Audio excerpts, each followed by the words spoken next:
அண்ணா, அந்த வளர்ச்சி எல்லாம் இவர்கள் ஒரு மாயை காட்டியிருக்கிறார்கள்.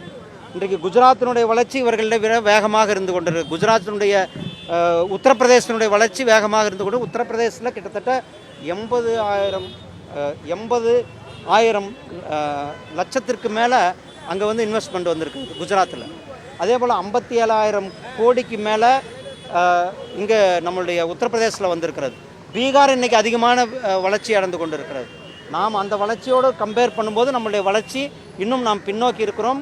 பல நிறுவனங்கள், நான் கேள்வி கேட்டிருந்தேன், இந்த கடந்த 4 ஆண்டுகளாக எத்தனை நிறுவனங்கள் இங்கே வந்து நீங்கள் என்ட்ரி போடுறீங்க, ஆனால் நீங்கள் எத்தனை டூர் பண்ணீங்க, எத்தனை நிறுவனங்கள் பணியை தொடங்கியிருக்கிறார்கள் என்று வெள்ளை அறிக்கை வெளியிட வேண்டும் என்று கேட்டிருந்தேன்.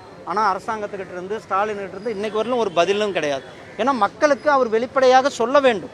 வளர்ச்சி என்று சொல்வதை விட இந்த நாட்டினுடைய வேகத்தை பார்க்க வேண்டும்.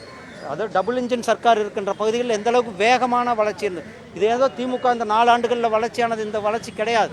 தமிழ்நாடு கான்ஸ்டண்ட்டாக நம்மளுடைய அனைத்து மக்களினுடைய, குறிப்பாக இது வந்து மக்களினுடைய வளர்ச்சியாக தான் பார்க்குறோம்.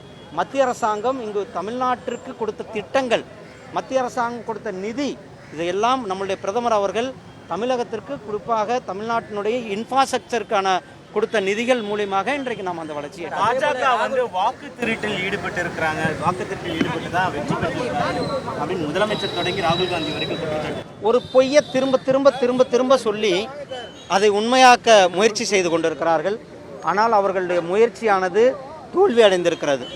திரு ராகுல் காந்திக்கு ஒரு பலமான, இப்போ மக்கள் மத்தியில் அவருக்கு என்ன பேருனா, ராகுல் காந்தியை பார்த்தாலே ஒரு பொய் சொல்கிற ஆள், ஒரு பித்தலாட்டம் சொன்ன, நம்ம ஊர் வழக்கப்படி சொன்னால் பித்தலாட்டம் பேசுகிற ஆள், பொய்யை தான் தன்னுடைய வாழ்க்கையில் பிரதானமாக வைத்துக்கொண்டு பொய்யை பரப்பி கொண்டிருக்க. அதாவது எஸ்ஐஆர்னா என்ன, ஒரு சர்வே பண்ணுறாங்க. அந்த சர்வேல யார் யார் உயிரோடு இருக்கிறாங்க, யார் யார் இல்லை, கிட்டத்தட்ட இறந்தவங்க 8 லட்சம் பேர் வாக்காளர்களாக இருந்து கொண்டிருக்கிறார்கள். அதை தான் நாம் சரி செய்து கொண்டிருக்கின்றோம்.